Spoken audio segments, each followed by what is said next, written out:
27 घंटे सबसे सुरक्षित बैंक और 900 करोड़ रुपए की लूट, जिसका मास्टरमाइंड एक फोटोग्राफर था। यह घटना फ्रांस के नीस शहर की है, जहां सोसाइटी जनरल बैंक सबसे सुरक्षित बैंक माना जाता था। इसमें एक मजबूत वॉल्ट था और दीवारें भी लोहे की बनी थी। मतलब ये कहा जाता था कि इस बैंक के अंदर किसी भी तरह से घुस पाना नामुमकिन है। चोरी की बात तो दूर की रही। 19 जुलाई 1976 एक आम सी सुबह थी। रोज की तरह ही बैंक के कर्मचारी बैंक पहुंचे थे। ग्राहक भी बैंक पहुंच रहे थे। आमतौर पर यह होता था कि सबसे पहले सुरक्षा कर्मी बैंक का वॉल्ट खोलते थे, जिसके बाद पहले बैंक के कर्मचारी अंदर जाते थे और उसके बाद फिर ग्राहकों को बैंक के अंदर प्रवेश की अनुमति दी जाती थी। लेकिन उस दिन काफी कोशिशों के बावजूद भी बैंक के वॉल्ट का दरवाजा नहीं खुला। हालांकि ये इससे पहले भी कई बार हो चुका था, क्योंकि वॉल्ट का दरवाजा करीब 20 टन वजनी था और अक्सर वो जाम भी हो जाता था। लेकिन ऐसी स्थिति में वॉल्ट बनाने वाली कंपनी से कर्मचारियों को बुलाया जाता था, जो आसानी से वॉल्ट का दरवाजा खोल दिया करते थे। इस बार भी ऐसे ही किया गया। कंपनी को जानकारी दी गई, जहां से वॉल्ट बनाने वाली कंपनी के कर्मचारी बैंक पहुंचे। लेकिन घंटों की कोशिशों के बावजूद भी वॉल्ट का दरवाजा अपनी जगह से नहीं हिला। अब ये फैसला किया गया कि वॉल्ट के दरवाजे में एक छेद करके देखा जाए कि आखिर माजरा क्या है। जिसकी कोशिशें शुरू हुई। थोड़े समय के बाद वॉल्ट में एक छेद कर दिया गया, लेकिन छेद करने के बाद पता चला कि वॉल्ट को अंदर से वेल्ड किया गया है। और ये जानकारी मिलते ही सभी लोगों के होश उड़ गए, क्योंकि ना तो वॉल्ट के जरिए अंदर जबरदस्ती घुसने के कोई संकेत थे, ना ही बैंक की दीवारों को किसी तरह का कोई नुकसान पहुंचाया गया था। ऐसे में कोई अंदर कैसे घुसा और अंदर से ही वॉल्ट के दरवाजे को वेल्ड कैसे कर दिया गया। अब बैंक के मैनेजमेंट की घबराहट बढ़ रही थी। उन्होंने फैसला किया कि बैंक की दीवार में छेद करके अंदर घुसा जाए। लेकिन यह काम भी आसान नहीं था, क्योंकि दीवारें लोहे से बनी थी। कई घंटों की मशक्कत के बाद दीवार में आखिरकार इतना बड़ा छेद हो पाया, जिससे एक आदमी बैंक के अंदर जा सके।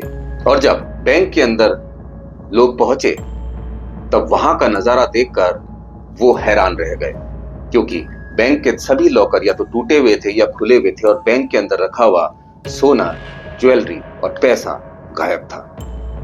बैंक की दीवार पर फ्रेंच भाषा में स्प्रे से लिखा था सेंस आर्म सेंस हाइन एट सेंस वायलेंस, जिसका मतलब होता है बिना हथियार के, बिना नफरत के और बिना किसी हिंसा के। बैंक की फर्श पर एक सुरंग थी। पुलिस को जानकारी दी गई। मौके पर पुलिस पहुंची। पुलिस ने जांच शुरू कर दी। पुलिस के जवान इस सुरंग में उतरे। तब पता चला कि यह सुरंग शहर की सबसे बड़ी अंडरग्राउंड सीवेज सिस्टम से जुड़ी हुई है। पुलिस ने अपनी जांच शुरू की। तमाम लोगों से पूछताछ की, लेकिन चोरों के बारे में किसी तरह का कोई सुराग पुलिस को नहीं मिला।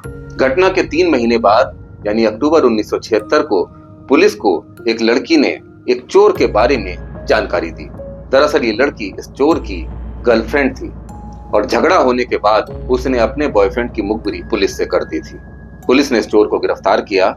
जब उससे सख्ती से पूछताछ की गई, तब उसने अपने बाकी साथियों के नाम भी पुलिस को बता दिए। पुलिस ने इन सभी लोगों को गिरफ्तार किया। इनसे जब पूछताछ की, तब पुलिस को भरोसा नहीं हो पाया कि इन लोगों ने इतनी बड़ी चोरी को प्लान किया होगा, क्योंकि ये सभी लोग छोटी मोटी चोरी करने वाले छोटे मोटे चोर थे। पुलिस ने जब इन सब से सख्ती से पूछताछ की, तब पुलिस के सामने मास्टरमाइंड का नाम आया। इस चोरी के मास्टरमाइंड का नाम था अल्बर्ट स्पैगियारी, जो पेशे से एक फोटोग्राफर था। थोड़े समय की मेहनत के बाद अल्बर्ट को भी पुलिस ने पकड़ लिया। अल्बर्ट से पुलिस ने पूछताछ शुरू की। तब अल्बर्ट ने इस सबसे बड़ी चोरी के राज के बारे में बताना शुरू किया। अल्बर्ट ने बताया कि काफी पहले से वो इस चोरी की प्लानिंग कर रहा था। सबसे पहले उसने एक इंजीनियर का भेष बनाया और उसके बाद सिटी गवर्नमेंट ऑफिस में जाकर शहर का नक्शा हासिल किया, जिसके बाद उसे पता चला कि बैंक तक सुरंग अंडरग्राउंड सीवेज सिस्टम से खोदी जा सकती है। लेकिन अकेला ये काम उसके बस का नहीं था। उसे और लोगों की जरूरत थी। लिहाजा उसने शहर के गैंगस्टर से संपर्क किया। तब गैंगस्टर ने अपने साथियों को इस काम पर लगा दिया। अब शुरू हुई इस सबसे बड़ी चोरी की तैयारियां। अंडरग्राउंड सीवेज सिस्टम से सभी लोगों ने सुरंग खोदनी शुरू की, लेकिन लोगों की नजरों से बचते हुए काम करना था। लिहाजा खुदाई का काम रात को ही किया जाता था और इस बात का खास ख्याल रखा जाता था कि आवाज कम से कम हो। इस काम के लिए 27 सिलेंडर इस्तेमाल किए गए, जिससे वेल्डिंग टॉर्च जलाई गई और रास्ते में आने वाली बाधाओं को काटा गया। सांस भी आसानी से ली जा सके, इसके लिए बाकायदा इन चोरों ने वेंटिलेशन सिस्टम भी सुरंग में लगाए थे। आखिरकार चोरी का दिन भी आ गया। 18 जुलाई 1976 को ये लोग सुरंग के रास्ते बैंक में घुसे। वहां पर 27 घंटों तक इन्होंने लूटपाट की। तमाम लॉकर्स को काट कर खोला, कुछ लॉकर्स को चाबी के जरिए खोला और लॉकर्स में रखा हुआ सारा पैसा, सोना, हीरे जवाहरात, ज्वेलरी सब समेट कर अपने साथ ले गए। इन 27 घंटों के दौरान इन चोरों ने बैंक के अंदर लंच भी किया, डिनर भी किया और फिर फुर्सत से स्प्रे से अपना संदेश भी बैंक की दीवारों पर लिखा। लेकिन जाने से पहले इन्होंने वॉल्ट को भी अंदर से वेल्ड कर दिया था। पुलिस ने अल्बर्ट के बयान लिए और उसे कोर्ट में पेश किया। अल्बर्ट के खिलाफ तमाम सबूत पुलिस ने पेश किए, जिसके बाद अल्बर्ट को अदालत ने उम्र कैद की सजा सुनाई। लेकिन कहानी यहीं खत्म नहीं हुई। अल्बर्ट से ये पूछा गया कि चुराया गया सोना और पैसा आखिर कहां है। उस समय 20 मिलियन डॉलर की चोरी हुई थी, जो आज के समय में करीब 110 मिलियन यानी भारत के 900 करोड़ बैठते हैं। इतनी बड़ी रकम आखिर अल्बर्ट ने कहां छुपाई थी, इसके बारे में अल्बर्ट से लगातार पूछताछ की गई।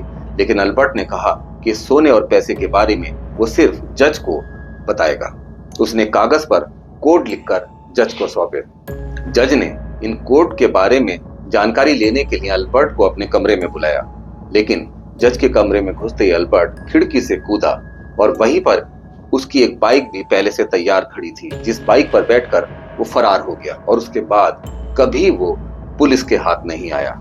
हालांकि इस घटना के कुछ साल के बाद अल्बर्ट का इंटरव्यू इटली के एक चैनल ने टेलीकास्ट किया, जिसमें अल्बर्ट ने बताया कि उसको बचपन से खजाने ढूंढने का शौक था और इस चोरी के जरिए उसने अपने शौक को पूरा किया है। जिसके बाद अल्बर्ट फिर लापता हो गया और पुलिस अल्बर्ट को नहीं ढूंढ पाई। 8 जून 1989 को अल्बर्ट की मौत हो गई। अल्बर्ट की मां ने बताया कि कोई अनजान शख्स अल्बर्ट की डेड बॉडी को उनके दरवाजे पर छोड़कर चला गया। लेकिन अल्बर्ट के द्वारा की गई सबसे बड़ी चोरी में हासिल की गई रकम और सोना आखिर कहां था, अल्बर्ट ने उसको अपने साथ कहां कहां रखा, इसके बारे में आज तक कोई जानकारी नहीं मिल पाई है।